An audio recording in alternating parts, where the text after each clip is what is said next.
Hello everybody, welcome to another Valheim video.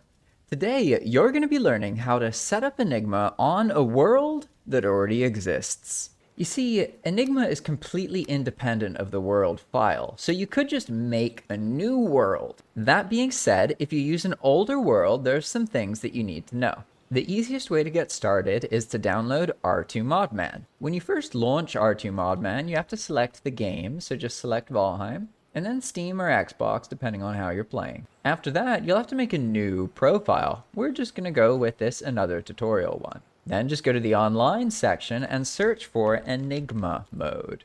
You'll see Enigma Mode Quality of Life, and something else by Comfy. That's not mine. And just install both of these, the Enigma Mode and also Enigma Mode Quality of Life.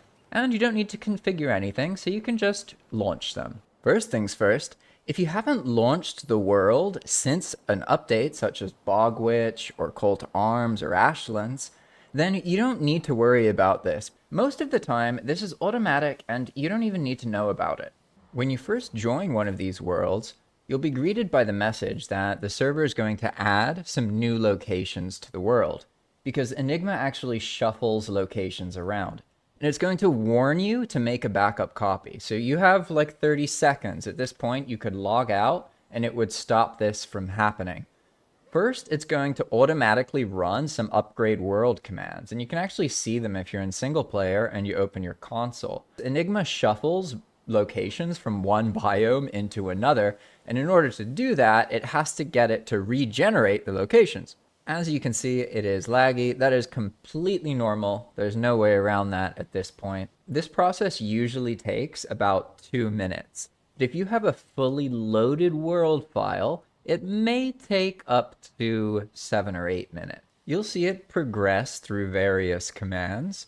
And don't worry about your buildings and everything like that, because these commands are actually avoiding player bases. After all, how absurd would it be to say this is compatible with an existing world if in the very beginning of it I just delete all of your stuff? That's not what I'm trying to do. So just let this run and eventually it'll finish. I'm currently running it on a pretty big world, so it's taken a while. Once the commands finish up, then you're free to exit. Because of the way these commands work, it's actually a good idea to quit the game completely and then come back in. After that, you'll be able to join the world, and it's not going to try and rerun the commands. You'll also notice that it's back to being as smooth as it should be. When you first start, you'll see that it just says, "Welcome to Enigma Mode." To actually begin, you're going to need to approach the start temple.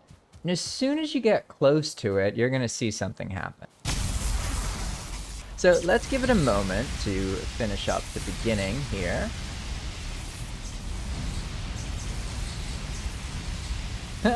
It left the boss stone. That's kind of funny. Look at that.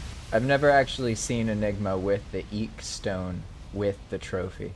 Funny. First, let's see if the custom location spawned in correctly. We're going to type locations, list, and then diverger, bang, 1, alright? And then we can just pick any one of these coordinates and go there. Here we are. This is actually in the deep north, which is kind of funny. I won't go into what the banks do. All we need to know for now is that this is here. That's good enough for our test. Ultimately, the last thing you should do is just run the world clean command. That's probably a good idea. And that's all you need to know. At this point, you know exactly what you need to do to set up Enigma Mode on a world file that already exists. Because you know what? I think people have a lot of really incredible Valheim worlds already. So why don't we find more ways to breathe more life into them, allowing players to join their old worlds and have new experiences in them? Thanks for watching, everybody. If you want to support my work, consider renting your own dedicated Valheim server to try this out on. Although it's not necessary. You can just do this on single player or use your own server host. Alternatively, you could just support me on Patreon, which is a great way of showing support for the work that I do. This is very time consuming and it's been pretty much a full-time job for the past year. So any kind of support is always appreciated. Alternatively, you could just like this video or any other video about Valheim, and that's going to teach YouTube to keep dishing out that Valheim content. Thanks for watching, and I'll see you in the next video. Bye-bye.